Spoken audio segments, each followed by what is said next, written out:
आप देख रहे हैं जोहार झारखंड। रांची के सीएम आवास में आतिशबाजी कर खतियान और रिजर्वेशन बिल के पास होने का जश्न मनाया गया। मुख्यमंत्री हेमंत सोरेन ने खुद पटाखे छोड़े, झारखंड वासियों को दिल खोल कर बधाई दी।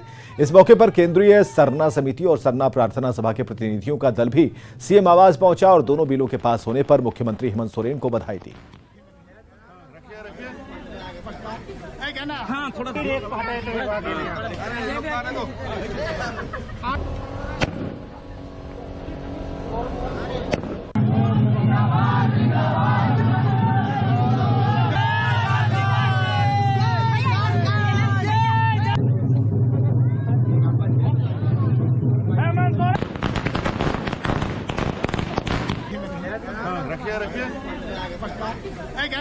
झारखंड विधानसभा से खतियान और ओबीसी रिजर्वेशन बिल पास हो गया। सदन के अंदर सत्ता पक्ष और विपक्ष के बीच गर्मा गर्म बहस के बीच दोनों विधेयकों पर मुहर लग गई।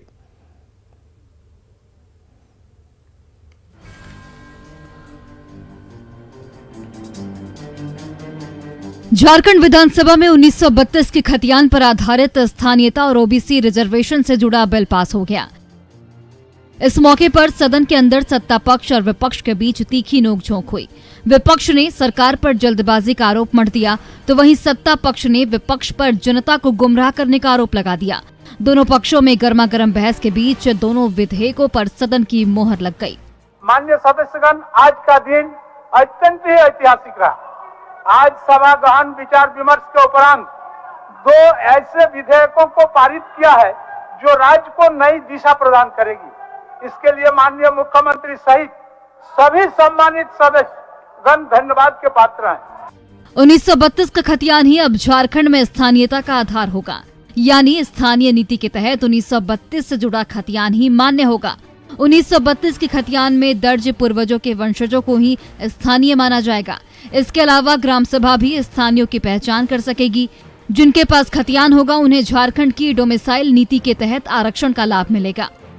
यही नहीं, ओबीसी रिजर्वेशन बिल पर मोहर लगते ही झारखंड में आरक्षण का दायरा बढ़कर अब 77% हो गया है, यानी अब ओबीसी का आरक्षण 14% से बढ़कर 27% हो गया है।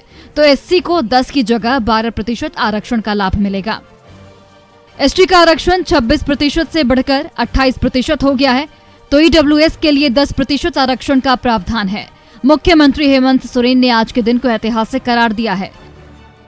आज का दिन संयोग नहीं है अध्यक्ष महोदय, आज का दिन बहुत ही शुभ और इस राज्य के लिए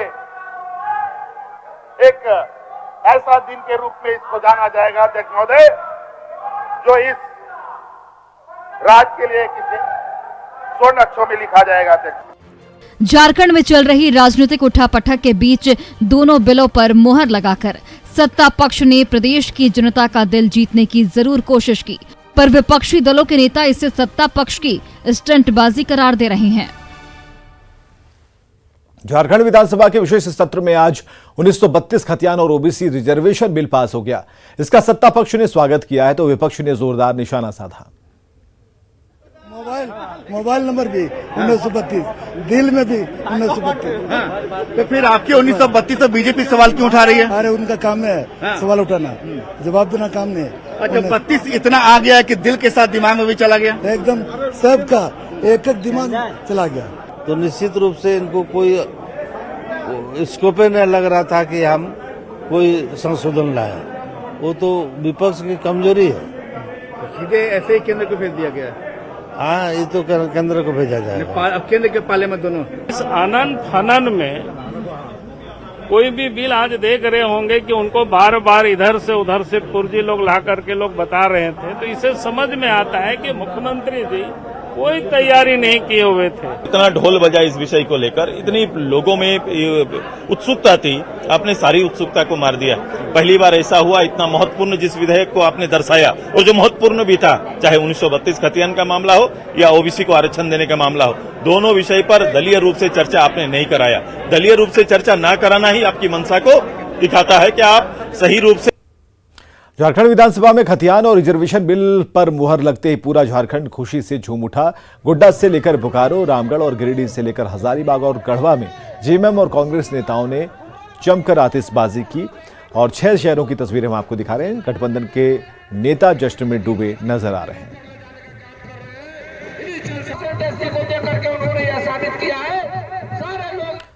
झारखंड विधानसभा में पास 77% रिजर्वेशन सुप्रीम कोर्ट में नहीं टिकेगा, ये कहना है संविधान विशेषज्ञ YV गिरी का। उन्होंने कहा कि सुप्रीम कोर्ट ने किसी भी हालत में रिजर्वेशन का दायरा 50% पर सीमित कर दिया था, लेकिन झारखंड विधानसभा की मुहर लगते ही झारखंड में रिजर्वेशन का दायरा बढ़कर 77% हो गया, जो संविधान सम्मत नहीं है। तो कोई भी रिजर्वेशन यदि 50% से ज्यादा होता है तो ये इना स्वामी केस के जो सुप्रीम कोर्ट का जजमेंट है उसके विरुद्ध है। इसलिए यदि झारखंड सरकार ने ऐसा किया है, सरकार बहुत सारी बात सब कुछ जानते हुए भी कर देती है चीप पॉपुलरिटी के लिए। सरकार को मालूम रहता है कि इसको सुप्रीम कोर्ट तोड़ देगा, फिर भी वो कर देता है ताकि उसकी। कोलकाता हाई कोर्ट से बेल पर छूटते तीनों सस्पेंड कांग्रेस विधायक 3 महीने बाद रांची लौटे और साथ ही अपनों पर ही साजिश में फंसाने का आरोप लगा दिया।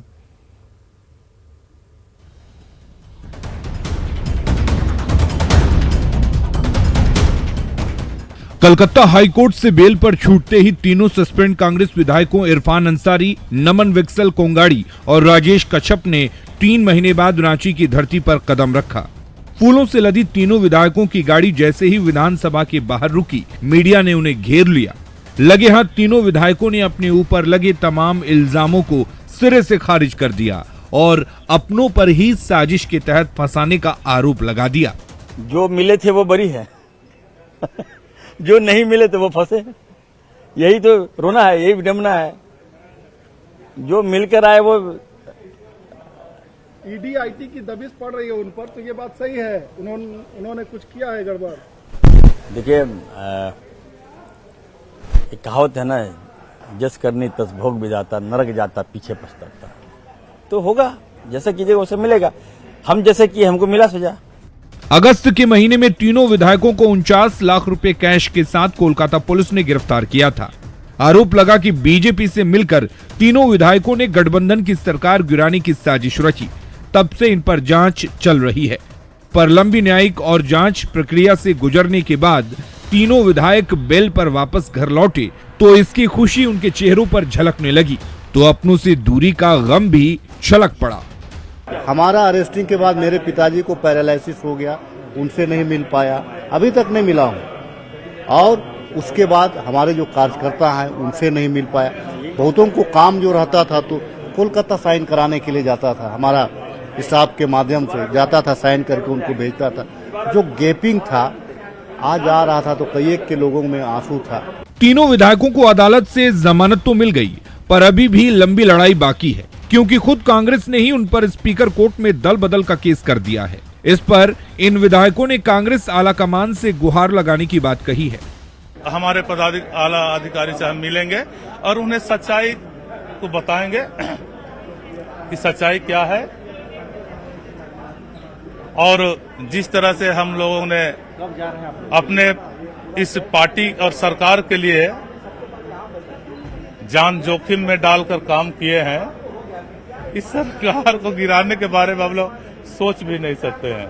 रांची से कोलकाता और कोलकाता से रांची की लंबी भाग दौड़ कर चुके तीनों विधायक अब अपनों के पास तो लौट आए हैं, लेकिन इस मामले में अभी भी ऐसे कई सवाल बचे हुए हैं जिनके जवाब मिलने बाकी हैं। निरंजन कुमार, न्यूज़ 18, रांची।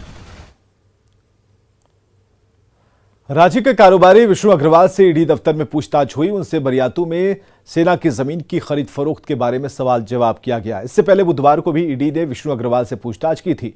एक दिन के अवकाश के बाद ईडी के बुलावे पर विष्णु अग्रवाल फिर जांच एजेंसी के दफ्तर पहुंचे और इस मौके पर ईडी उनसे ये जानने की कोशिश कर रही है कि सेना की जमीन की अवैध खरीद बिक्री में उन्हें किन अफसरों और नेताओं का साथ मिला। विष्णु अग्रवाल पर सेना के कब्जे वाली 4.5 एकड़ जमीन की खरीद बिक्री का आरोप है। झारखंड के चर्चित वकील राजीव कुमार रांची के बिरसा मुंडा जेल से बाहर आए। कोलकाता की अदालत के बाद पिछले 9 नवंबर को उन्हें झारखंड हाई कोर्ट से भी पीएमएलए केस में बेल मिल गई थी। कागजी प्रक्रिया पूरी होने के बाद देर शाम वो होटवार के बिरसा मुंडा जेल से बाहर आए। उन पर कोलकाता के कारोबारी राजीव कुमार को पीआईएल की आड़ में ब्लैकमेल करने का आरोप लगा था और इस मामले में उन्हें 50 लाख रुपए कैश के साथ कोलकाता में पकड़ा गया था। बाद में ईडी ने भी इस मामले की जांच शुरू की थी।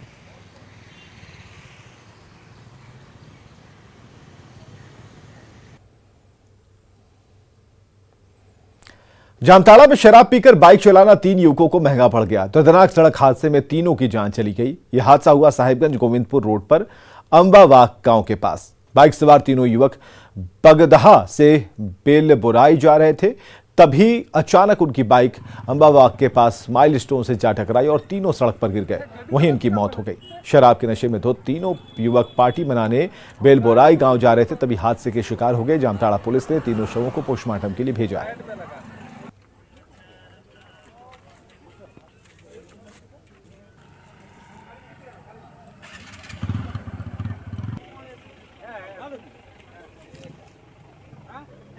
धनबाद के भगतडीह में पानी के विवाद में कांग्रेस विधायक पूर्णिमा सिंह के समर्थकों पर महिलाओं से मारपीट और छेड़छाड़ का आरोप लगा है। पथराव और तोड़फोड़ की शिकार पीड़ित महिलाओं के साथ बीजेपी नेता रागिनी सिंह ने धनबाद के एसएसपी संजीव कुमार से मुलाकात की और दोषियों के खिलाफ कड़ी कार्रवाई की मांग की।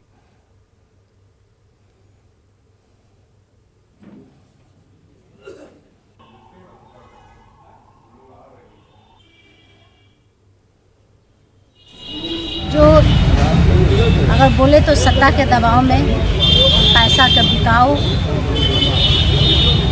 उससे घटिया थानादार हम लाइफ में पहली बार देखे हैं। जो एक हमारे बच्ची के साथ लगातार 2 घंटा शोषण और इस तरह से, पानी तो एक बहाना था, पानी के दौरान इसे छेड़खानी की। जामताड़ा के कर्माटांड बाजार में छापेमारी के दौरान साइबर पुलिस की पिटाई से कोल्हा मंडल नाम के शख्स की मौत हो गई। साइबर पुलिस ने साइबर ठगी के आरोप में 2 युवकों को पकड़ा था। दोनों युवकों को लेकर साइबर पुलिस उनके घर पहुंची और इस दौरान आरोपी के पिता से धक्का मुक्की की गई, जिसमें उन्होंने दम तोड़ दिया। इससे नाराज ग्रामीणों ने साइबर पुलिस पर कड़ी कार्रवाई की मांग की।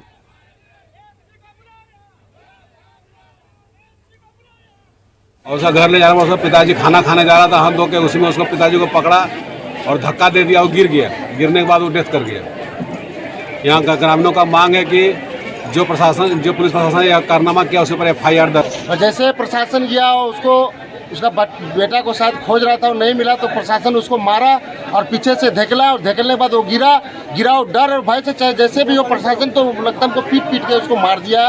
और प्रशासन को जैसे हम वहाँ गाँव के लोगों ने जाना कि उसको मारा है, वो अपना गाड़ी लेके सीधे लेके भाग गया। रामगढ़ के भदानी नगर में चल रहे अवैध खदानों के मुहानों को जेसीबी ने डोजरिंग करके बंद किया है। इससे कोयला माफियाओं में हड़कंप मचा है। भदानी नगर के जंगली इलाकों में इन दिनों कई अवैध खदान चल रहे हैं, जहां से दिन रात अवैध कोयला निकाला जा रहा है और उसे ईंट भट्ठों में खपाया जा रहा है। गुप्त सूचना पर भदानी नगर पुलिस ने छापेमारी की और कोयला खदानों को बंद कर दिया। दरा के जंगल के पास सुरंग बना करके इलीगल माइंस का काम किया जा रहा है। तत्पश्चात पुलिस अधीक्षक महोदय को इस संबंध में सूचना दिया गया। पुलिस अधीक्षक महोदय का आदेशानुसार तुरंत इस पर डोजरिंग का कार्य किया जा रहा है। बोकारो के गोमिया प्रखंड में हाथियों के दल ने डेरा डाल रखा है। रामगढ़ से भटककर बोकारो पहुंचे हाथियों के दल में 1 दर्जन से भी ज्यादा हाथी हैं, जो जंगल घूम रहे हैं और फिलहाल हाथियों के झुंड ने सरहसिया गांव में डेरा डाल रखा है। कुछ दिन पहले ये हाथी झिरके और तेनुघाट होते हुए पेटरवार के जंगल में भटक रहे थे। इससे बोकारो के ग्रामीण दहशत में हैं।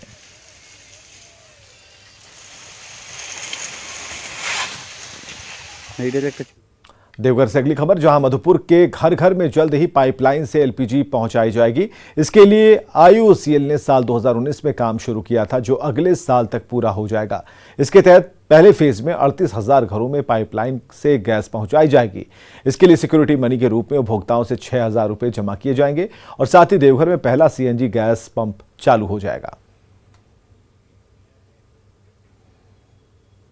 करने के लिए कि बाबा नगरी में हम लोगों की टॉप प्रायोरिटी पर हम लोग काम करेंगे और इसमें हम लोग कोई भी एक लिमिट नहीं रखेंगे कि कितने हम लोग रिटेल आउटलेट खोलें या कितने PNG कनेक्शन रिलीज करें। जो भी लोग इच्छुक होंगे उसमें हम लोग काफ़ी तेज़ी से यहाँ पर इस चीज़ को विस्तृत करें। देवघर के लिए उनसे रिक्वेस्ट किया कि जल्दी प्रोजेक्ट पूरा हो जाए तो अच्छा रहेगा। बाबा की नगरी है, यहाँ टूरिस्ट आते हैं, तो इन लोगों ने कहा है और जिस तरह से तेज़ी से IOCL काम कर रहा है उसको मैं समझना चाहता था। मुझे लगता है कि जो पहला पेट्रोल पंप है सीएनजी का, वो भारद्वाज पेट्रोल पंप दिसंबर के महीने में। देवघर कॉलेज में 6 नवंबर से 13 नवंबर तक अग्निवीर और अग्निवीर वायु की जानकारी को लेकर एक कैंप का आयोजन किया गया। इस कैंप के जरिए अग्निवीर और अग्निवीर वायु में जूनियर और सीनियर सेक्शन के कैडेट्स कैसे भर्ती हों, इसकी विस्तृत जानकारी दी जा रही है। और इसके अलावा एयरफोर्स में जाने की प्रक्रिया क्या है, इसके मापदंड क्या है, इसकी भी जानकारी दी गई। बच्चों के लिए, कैडेट्स के लिए अग्निवीर और अग्निवीर वायु जो कि एयरफोर्स में भर्ती होती है, उसके बारे में पूर्ण जानकारी देने के लिए हमने 10 एयरमैन सिलेक्शन बोर्ड जो कि बेटा पटना के पास स्थित है, उनके साथ संपर्क किया था और उनके वहां से junior warrant officer HPS Tomar आए हैं, जो कि बच्चों को एयरफोर्स में भर्ती के लिए पूरी जानकारी दे रहे हैं। पाकुड़ के हिरणपुर प्रखंड के सामुदायिक स्वास्थ्य केंद्र की स्थिति बदहाल है। रोजाना लगभग 200 मरीजों का इलाज होता है। स्वास्थ्य केंद्र खुद बीमारी की स्थिति से गुजर रहा है। अस्पताल का भवन पूरी तरह से जर्जर है, जिससे कभी भी कोई बड़ा हादसा हो सकता है।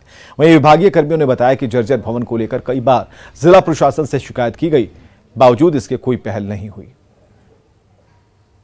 हाँ, बिल्डिंग तो पहले भी हम बोले बहुत पुरानी बिल्डिंग है और बरसात के दिनों में पूरा छत सब जगह से जहाँ तहाँ पानी भी टपकने लगता है और जिसके चलते हम लोग को रोगी के देखने में भी दिक्कत होने लगती है। उस टाइम में स्टोर रूम हो गया या OPD का रूम हो गया, उस सब में पानी टपकते रहता है बरसात के दिनों में। और सबसे जर्जर तो स्थिति हमारे कोल्ड चेन का, जहाँ की सारा वैक्सीन रखा जाता है, वहाँ कब वो बिल्डिंग गिर जाएगी छत छू, वो कहना मुश्किल है। झारखंड सरकार की उपेक्षा ने शेल्टर होम की कर्मचारी आंची होरो और उसके परिवार को सड़क पर ला खड़ा किया है। 3 साल से वेतन बंद है और सरकारी बाबुओं ने चुप्पी साध रखी है।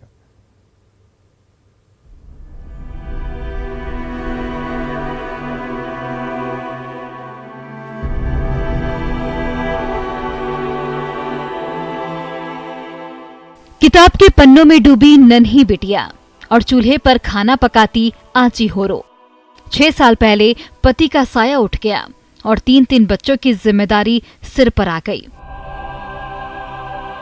तब से आंची होरो ने घर परिवार के साथ साथ शेल्टर होम का भी जिम्मा संभाल लिया। सुबह उठते बच्चों को रेडी करके स्कूल भेजती और दिन भर शेल्टर होम की देखरेख करती। पर आज 3 साल होने को हैं। सरकार की बेरुखी के चलते वेतन की फाइल रुकी पड़ी है और आंची का परिवार सड़क पर आ गया है।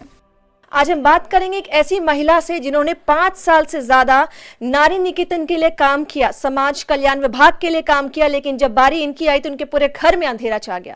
बता दें कि आंची होरो के पति के देहांत के बाद इन्होंने पूरे घर का कमान संभाला और नारी निकेतन के लिए काम किया। विधवा आंची होरो ने साल 2017 से शेल्टर होम की जिम्मेदारी संभालनी शुरू की। शुरू में 1 साल तक तो समय पर वेतन मिलता रहा, पर साल 2018 के बाद से जो वेतन रुका सो अब तक रुका हुआ है। घर परिवार और नारी निकेतन संभालते हुए आंची होरो वेतन के लिए सरकारी दफ्तरों के चक्कर भी लगाती रहीं, पर हर बार सिवाय आश्वासन के और कुछ नहीं मिला। आज आंची होरो कहीं की नहीं रही। हमें यही कहा जाता था कि फाइल बढ़ा हुआ है, फाइल बढ़ा हुआ है, पैसा मिल जाएगा, लेकिन पैसा कहाँ अटका है, क्या है, हमें ये जानकारी नहीं मिल पाई। कभी कभी फील होता है कि मम्मी कुछ ऐसे काम करती जहाँ पे अगर महीना अगर उनको मिलता सैलरी तो शायद इतना प्रॉब्लम नहीं होता। जो हम लोग एक जमा किया हुआ जो पैसा उसी पे खर्च चलाना है सब चीज़, तो लगता है कि मिलना चाहिए था। आंची होरो ने अपनी जिंदगी का बड़ा हिस्सा शेल्टर होम की बेसहारा महिलाओं को सहारा देने में लगा दिया, पर झारखंड सरकार की बेरुखी ने आंची होरो और उसके पूरे परिवार को सड़क पर लाकर खड़ा कर दिया है। कि आंची होरो की जो बच्चे हैं, उनका पूरा घर है, किस तरीके से उनकी सैलरी उनके वेतन पर टिका था, लेकिन ये सैलरी जब रोक दी गई, वेतन नहीं मिला, तो किस तरीके से पूरा एक परिवार है उसकी ज़िंदगी जो उजड़ जाती है, पूरा जो घर है उसमें अफरा तफरी मच जाती है। सीधा सीधा आंची होरो जी का अनुरोध है कि जिस तरीके से 5 से 3 साल इन्होंने नारी निकेतन के लिए काम किया है, 9 कर्मियों ने दिन रात काम किया है, उनको वेतन कम से कम सरकार को दे देना चाहिए। रूपाली त्रिपाठी, न्यूज़ 18, रांची। रांची के नारी निकेतन यानी शेल्टर होम पर ताला लटक गया। सरकार की लापरवाही और फंड की कमी के चलते शेल्टर होम में रहने वाली 35 से 40 लड़कियों को दूसरे जिले में शिफ्ट करना पड़ा, जबकि हाईकोर्ट ने पीड़ित महिलाओं को छत देने के लिए शेल्टर होम की व्यवस्था करने का निर्देश दिया था। लेकिन सरकार की उपेक्षा के चलते 9 कर्मचारियों को 3 साल से वेतन नहीं मिला तो उन्होंने काम छोड़ दिया। फंड आना बंद हुआ तो यहाँ रहने वाली लड़कियों ने भी मजबूरन दूसरे जिलों का रुख कर लिया। ज्यादा जानकारी दे रही है रूपाली त्रिपाठी। नारी निकेतन यानी कि एक ऐसा जगह जहां पर किसी भी महिला पीड़िता को छत दिया जाता था, यहां पर शेल्टर होम दिया जाता था। ठीक मेरे पीछे आप देखेंगे किस तरीके का 2 मंजिला ये नारी निकेतन बनाया गया था, इसी सपने से कि अगर किसी महिला पीड़िता को जरूरत पड़ती है तो उन्हें सड़क पर नहीं छोड़कर उन्हें यहाँ लाया जाएगा, उनके सर पर छत दिया जाएगा। लेकिन आज हाल ये है कि 3 सालों से संघर्ष करता आज जाकर इस पर ताला लग गया है। ये पूरा नारी निकेतन बंद और ठप पड़ा है। इसमें बता दें कि अंदर 25 महिलाओं की ऑक्यूपेंसी है, जहां 25 महिलाओं को आराम से सर पर छत मिल सकता था, लेकिन ऐसा नहीं हो पाया है। वजह फंड की कमी। जितने भी कर्मी यहाँ पर काम कर रहे थे उन्हें 3 सालों से फंड नहीं मिला, जिसकी वजह से धीरे धीरे कर्मी छोड़कर चले गए और ये जो आश्रय गृह उसने दम तोड़ दिया। दिक्कत बहुत होता था यहाँ, सरकार जब पैसे नहीं देता था तो दिक्कत तो होगा ही। और क्या क्या देखिए आप, कितना महिला पूछ रहे हैं कि दर्द होता है, तकलीफ होता होगा तो हाँ, आती होगी ना। तो हाँ, ऐसा कोई हाँ। केस याद है? केस याद तो है, बाल बच्चा होता था तब एम्बुलेंस बुला के ले जाता था, यही सब बात है। तो उन लोगों के सर से एकदम छत छिन गया अचानक से, वजह है कि पैसा नहीं। वही पैसे के वजह से छीना गया है। पैसा नहीं देंगे तो कोई कैसे रहेंगे, ऐसे काम करने वाली लोग को बहुत दिक्कत हुआ। बहुत दिक्कत बोलती थी। क्या क्या बता? कितना दिन तो हम लोग गैस दिए घर से, जब भूखे मरने लगी तो हम लोग गैस दिए। पीछे छोड़कर सरकार ने तो फंड नहीं दिया, लेकिन जो स्थानीय लोग थे उन्होंने यहाँ पर बड़ा दिल रखा है। नारी निकेतन में जितने भी कर्मी काम कर रही थी, महिला कर्मी, उन लोगों को यहाँ पर अपने ओर से जितनी मदद हो सके वो किया। और यहाँ पर जितना समय खींचतान कर कर्मी लोग ये नारी निकेतन को चला सकती थी उन्होंने चलाया, लेकिन अब ये नारी निकेतन ने दम तोड़ दिया है। सबकी नज़र में ये नारी निकेतन है, लेकिन अब तक इसमें ताला पड़ा है और कोई भी कार्रवाई अब तक नहीं हुई है। रूपाली त्रिपाठी, न्यूज़ 18 रांची। और खबरें लगातार जारी हैं, बने रहिए हमारे साथ।